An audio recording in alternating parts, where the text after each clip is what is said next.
Hello student, इस video में हम क्लास 7th के चैप्टर नंबर 5 एक्सरसाइज 5.1 के question number 6 to question number 10 को सॉल्व करेंगे। तो चलिए शुरू करते हैं। क्वेश्चन नंबर 6 पे आते हैं।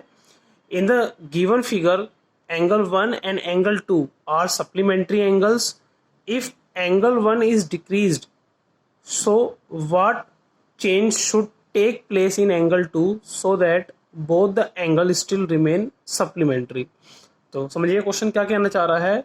If angle 1 and angle 2 are supplementary angles, जो फिगर दिया हुआ है यहाँ पर, इसमें एंगल 1 और एंगल 2 दोनों सप्लीमेंट्री एंगल है। सप्लीमेंट्री एंगल्स कौन से होते हैं? जिनका सम 180 के इक्वल होता है। डेट मीन्स एंगल 1 और एंगल 2 का सम 180 के इक्वल है। ये सप्लीमेंट्री एंगल है। आगे पढ़ लेते हैं अब। इफ एंगल 1 इज डिक्रीज, यदि इसमें एंगल 1 को डिक्रीज कर दिया जाए, ठीक है, तो what change should take place in angle 2। तो एंगल 2 में क्या चेंज आएगा so that both angle still remain supplementary. मतलब चेंज करने के बाद भी एंगल 2 में क्या चेंज आएगा जिससे वो दोनों सप्लीमेंट्री ही रहे। सप्लीमेंट्री मीन्स दोनों का सम 180 ही रहे स्टिल। मतलब अब थोड़ा एग्जांपल समझ लेते हैं क्या कहना चाह रहा है क्वेश्चन। लेट हमने मान लिया कि एंगल 1 जो है वो हमारा 90 डिग्री है, ठीक है, और एंगल 2 भी हमारा 90 होगा। अब मैंने 90 क्यों लिया है? क्योंकि दोनों का सम मुझे क्या करना है, 180 रखना है, क्योंकि दे आर सप्लीमेंट्री एंगल, ठीक है। तो यानी कि मीन्स इसका मतलब क्या हुआ कि 90 प्लस 90 इक्वल टू 180 है। ये सप्लीमेंट्री एंगल है, क्वेश्चन में गिवन है। तो मैंने दो एग्जांपल के लिए यहाँ पर 90 मान लिया इसको।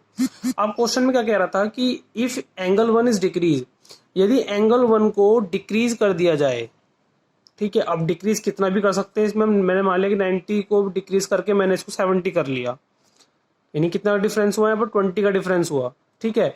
तो what should take place in angle 2। तो एंगल 2 जो यहाँ पर 90 है ये, और मतलब अभी भी, तो 90 में क्या चेंज आएगा कि दोनों का सम 180 ही रहे, मतलब वो स्टिल सप्लीमेंट्री ही रहे। तो अगर ये 70 कर दिया मैंने, तो मुझे यहाँ पर क्या करना होगा कि ये 180 ही रहे, ठीक है। तो मैंने 20 डिक्रीज किया था, मतलब मुझे यहाँ पर 20 क्या करना होगा, इंक्रीज कर दूंगा, तो ये हमारा स्टिल 180 ही रहेगा। एक और एग्जांपल समझ लेते हैं इसको। इस बार मैं एंगल 1 को यहाँ पर 100 ले लेता हूँ और एंगल 2 को यहाँ पर 80 ले लेते हैं।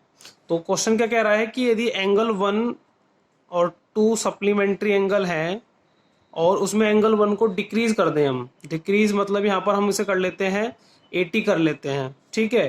तो वापस सेकंड में क्या चेंज आएगा कि वो 180 ही रहे। तो सेकंड में भी कुछ ना कुछ मुझे फिर यहाँ पर इंक्रीज करना होगा। तो अगर ये 80 हुआ है तो यहाँ पर मुझे 20 और प्लस 80 यहाँ पर 100 है, इसको यहाँ पर इंक्रीज करना होगा 20, ठीक है। तो हमें 180 मिल जाएगा वापस। तो क्वेश्चन मतलब क्या समझाना चाह रहा है यहाँ पर कि यदि एंगल 1 डिक्रीज होता है तो क्या चेंज आया एंगल 2 में? वो ऑलवेज इंक्रीज हो रहा है। एंगल 2 ऑलवेज इंक्रीज हो रहा है। कब? जब हम एंगल 1 को डिक्रीज कर रहे हैं। तो क्वेश्चन ने बस हमसे यही पूछा था कि क्या चेंज है एंगल 2 में यदि हम एंगल 1 को डिक्रीज कर दें। तो हम लिखेंगे एंगल 2 इज इंक्रीज या शुड इंक्रीज, ठीक है। What should take place in angle 2। तो एंगल 2 शुड बी इंक्रीज, ठीक है, व्हेन एंगल 1 इज डिक्रीज, ठीक है। तो क्योंकि हमें इनका करना है स्टिल ने सप्लीमेंट्री ही दिखाना है, 180 के इक्वल ही दिखाना है। नाउ क्वेश्चन नंबर 7 पे आते हैं। Can two angle be supplementary if both of them are acute, obtuse and right. आपको क्वेश्चन क्या गिवन है कि can two angle be supplementary. Two angle, कोई भी दो एंगल सप्लीमेंट्री हो सकते हैं। कब?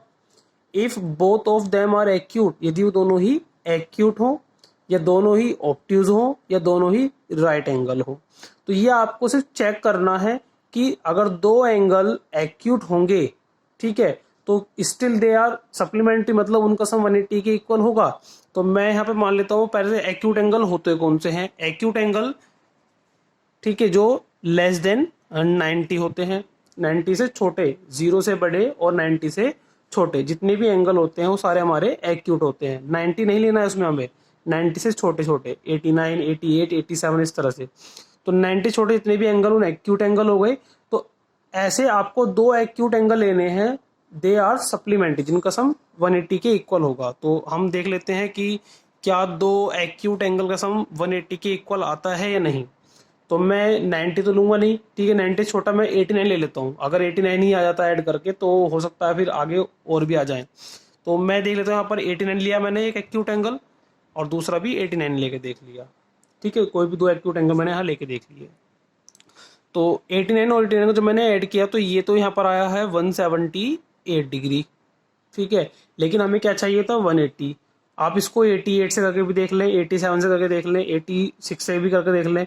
तो एक्यूट वाले केस में क्या हो रहा है कि यहाँ पर ही 180 के इक्वल नहीं आ रहा है। तो इसका आंसर क्या आएगा, यहाँ पर नो आएगा। No can two angle be supplementary if both are them acute, दोनों एक्यूट होंगे, क्या सप्लीमेंट्री एंगल बन सकते हैं? नहीं बन सकते, नो, क्योंकि दोनों का सम करके 180 के इक्वल नहीं आ रहा है, ठीक है। नाउ अभी से चेक करना है ऑब्ट्यूज से, दोनों ही एंगल ऑब्ट्यूज होने चाहिए। ऑब्ट्यूज कौन से होंगे? ग्रेटर देन 90, जो 90 से ग्रेटर होंगे, ये साइन होगा, 90 से ग्रेटर होंगे वो हमारे सारे ऑब्ट्यूज एंगल। 91 से ही स्टार्ट कर लेते हैं, तो 91 और 92 दोनों हमने ऑब्ट्यूज एंगल ले लिए, ठीक है। तो ये दोनों को ऐड करके आ गया 182। तो यहाँ पर 180 के इक्वल नहीं आया, 92 से करके देख लीजिए आप, 93 से करके देख लीजिए, ठीक है, या 93 और 96 करके देख लीजिए, ऑब्ट्यूज एंगल होने चाहिए दोनों। तो क्या उन दोनों का सम भी 180 के इक्वल आ रहा है? नहीं आ रहा है, तो ये भी आंसर यहाँ पर नो आ गया। दो ऑब्ट्यूज एंगल को अगर आप ऐड करते हैं तो वो 180 के इक्वल नहीं आएगा, वो तो सप्लीमेंट्री एंगल नहीं होंगे। नाउ अब बात करते हैं राइट एंगल की। क्या दोनों एंगल अगर राइट एंगल हो तो भी 180 आ सकता है? तो राइट एंगल किसके इक्वल होता है? इक्वल टू 90 के होता है। तो दोनों एंगल अगर 90 में ले लेता हूँ यहाँ पर, तो क्या ये 180 के इक्वल है? बिल्कुल है, 90 + 90 180 के इक्वल आया है, मीन्स यहाँ पर ये यस आएगा। मतलब अगर हम दो राइट एंगल ले लेते हैं तो दे आर सप्लीमेंट्री एंगल बन सकते हैं। 90 + 90 = 180 इसका आंसर आ सकता है, तो इसका आंसर आ जाएगा यहाँ पर यस। नाउ क्वेश्चन नंबर 8 है, an angle is greater than 45 degree, is its complementary angle greater than 45 degree और इक्वल टू 45 डिग्री और लेस देन 45 डिग्री। देखिए यहाँ पर क्वेश्चन है कि एक एंगल है, ठीक है, जो 45 डिग्री से बड़ा है, ठीक है, ग्रेटर देन, एक एंगल ले लिया मैंने यहाँ पर जो कि 45 डिग्री से बड़ा है। ये एंगल है, कोई भी एंगल एक्स हो सकता है, कुछ भी यहाँ पर, जो कि 45 डिग्री से बड़ा है, ठीक है। इज इट्स कॉम्प्लीमेंट्री एंगल, अगर ये 45 डिग्री से बड़ा है तो इसका कॉम्प्लीमेंट्री एंगल कौन से होते हैं? जिनका सम करके 90 के इक्वल आ जाए। तो अगर उनमें से एक एंगल हमारे पास ये है जो 45 डिग्री से बड़ा है, चलिए देख लेते हैं हम इसको। लेट हम मान लेते हैं 45 डिग्री से बड़ा है कि ये 47, ठीक है, तो मैंने ले लिया 47 डिग्री, और कहा गया है कि दोनों का जो सम है वो 90 के इक्वल है, क्योंकि दोनों ही कॉम्प्लीमेंट्री एंगल है। तो अगर एक 47 डिग्री मैंने यहाँ पर लिया है तो दूसरा क्या होगा, और दोनों का सम में 90 लेकर आना है। तो देख लेते हैं एक बार, अगर 45 डिग्री से बड़ा मैंने यहाँ पर 47 लिया है तो कह रहे हैं अगर वो कॉम्प्लीमेंट्री एंगल होंगे तो उसका जो कॉम्प्लीमेंट ये वाला एंगल होगा दूसरे वाला, वो ग्रेटर देन 45 डिग्री होगा, इक्वल टू 45 डिग्री होगा, या लेस देन 45 डिग्री होगा। तो मैंने उनमें से 45 से बड़ा एक ले लिया 47। अब मुझे ये वाला एंगल फाइंड करना है, तो इसको मैं x मान लेता हूँ। तो x = आएगा 90 - 47, ये आ गया 10 - 7 3 5 8 - 4 43। तो ये वाला आ गया हमारे पास 43 डिग्री एंगल। एक एग्जांपल और ले लेते हैं हम इसकी, 47 की जगह पर यहाँ पर 50 ले लेते हैं। 50 + x = 90 डिग्री, तो x की वैल्यू यहाँ से आएगी 90 - 50 = 40। तो दोनों केसेस में आप देखिए हो क्या रहा है कि 45 से ग्रेटर हम कोई भी एंगल ले रहे हैं, ठीक है, तो दूसरा कौन सा आ रहा है? 45 से छोटा आ रहा है दोनों केसेस में। एक 45 से ग्रेटर हम जो भी ले रहे हैं, दूसरा 45 डिग्री से छोटा आ रहा है। तो यहाँ पर 3 पूछे हैं कि कॉम्प्लीमेंट्री एंगल जो निकल कर आएगा ये वाला, ठीक है, एक्स वैल्यू निकल कर आएगी, वो ग्रेटर देन 45 होगा, इक्वल टू 45 डिग्री होगा, या लेस देन 45 डिग्री होगा। तो इसका आंसर आएगा लेस देन 45 डिग्री एंगल, क्योंकि एक हमने 45 डिग्री से बड़ा लिया है। An angle is greater than 45 degree, यदि एक एंगल 45 डिग्री से बड़ा लेते हैं आप, तो दूसरा कॉम्प्लीमेंट एंगल होगा उसका, कॉम्प्लीमेंट एंगल ये वाला हुआ, ठीक है, तो वो ग्रेटर देन 45 होगा, इक्वल टू 45 होगा, या फिर लेस देन 45 होगा। तो इसका आंसर आएगा लेस देन 45 डिग्री होगा। नाउ क्वेश्चन नंबर 9 हमें गिवन है, इन द एडजॉइनिंग फिगर, एक फिगर यहाँ पर गिवन है आपको, ठीक है, और इसमें कुछ पॉइंट्स आपको दिए हुए हैं जिनको आपको इस फिगर में ऑब्जर्व करना है और बताना है कि ये होगा या नहीं, बस सिंपल यस और नो में इसका आंसर देना है। तो जैसे फर्स्ट पार्ट है, is angle 1 adjacent to angle 2। तो यहाँ पर इस फिगर में चेक करना है कि एंगल 1 और एंगल 2 एडजेसेंट है या नहीं।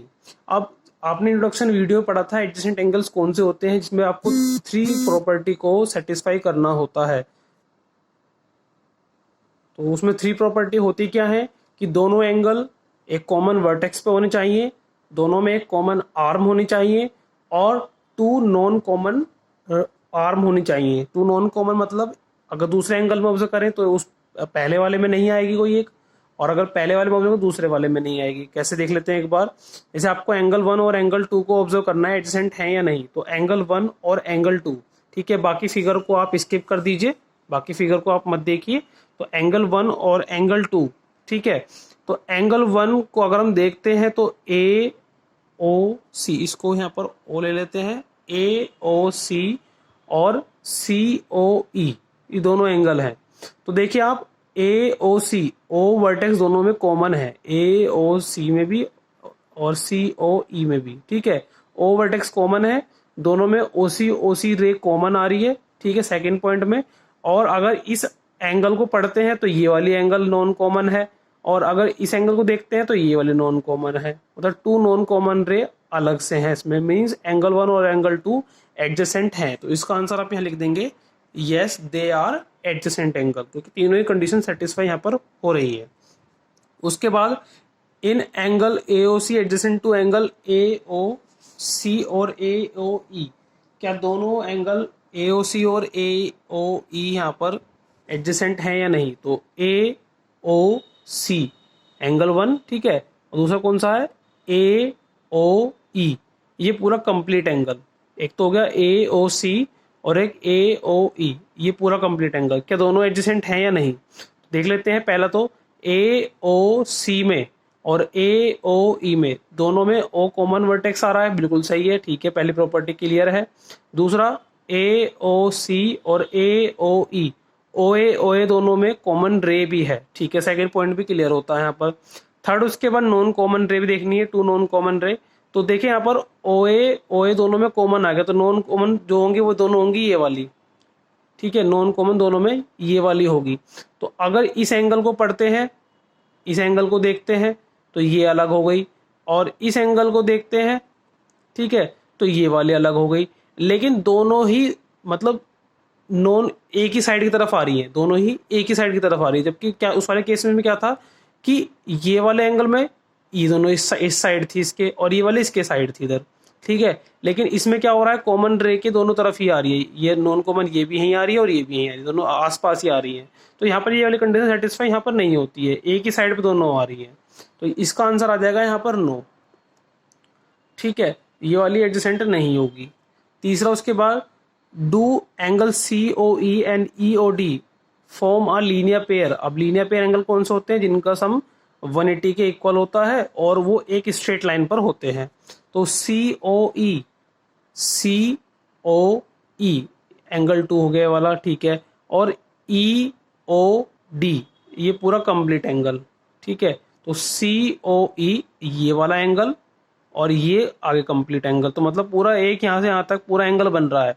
तो क्या ये 180 के इक्वल होगा, बिल्कुल होगा, कि स्ट्रेट लाइन तो ये पूरी बन गई है। अब यहाँ पर सी ओ डी पूरी बन रही है यहाँ पर ये। तो क्या सी ओ ई और E O D form a linear pair angle, बिल्कुल yes they are linear pair angle, क्योंकि पूरा एक स्ट्रेट लाइन पर ये आ रहे हैं। उसके बाद फोर्थ पॉइंट है are B O D and D O A supplementary angle. B कहाँ है, बी ओ डी एंगल 4 और D O A supplementary angle, ठीक है, यानी कि ये वाला एंगल 4 और ये वाला एंगल 5 दोनों सप्लीमेंट्री एंगल है या नहीं। अब सप्लीमेंट्री एंगल कौन सा, जिनका सम 180 के इक्वल होता है।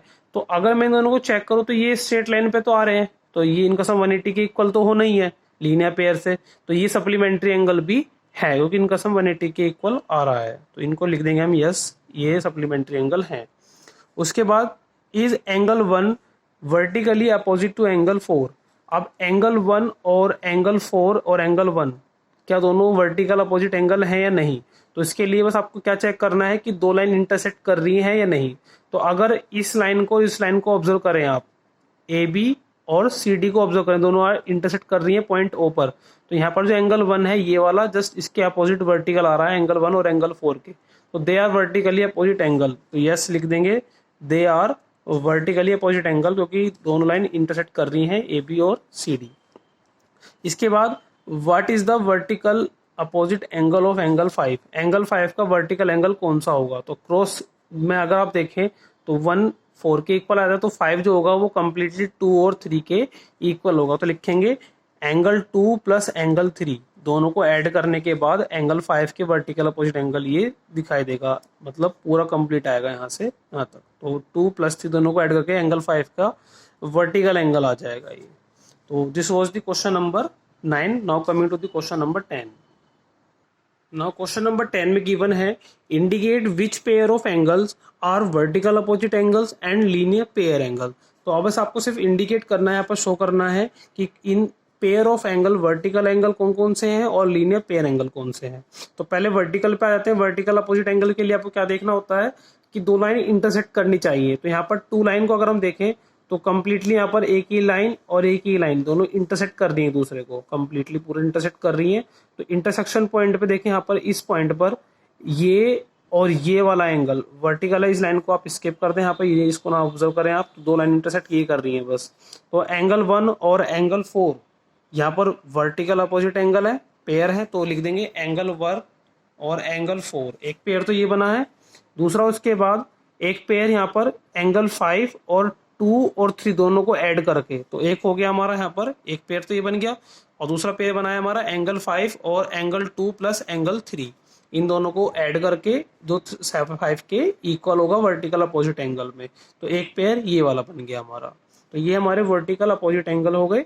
नाउ अब बात करते हैं लीनियर पेयर एंगल। तो लीनियर पेयर के लिए वो स्ट्रेट लाइन पर होने चाहिए, बस ये ध्यान रखिएगा, स्ट्रेट लाइन पर होने चाहिए।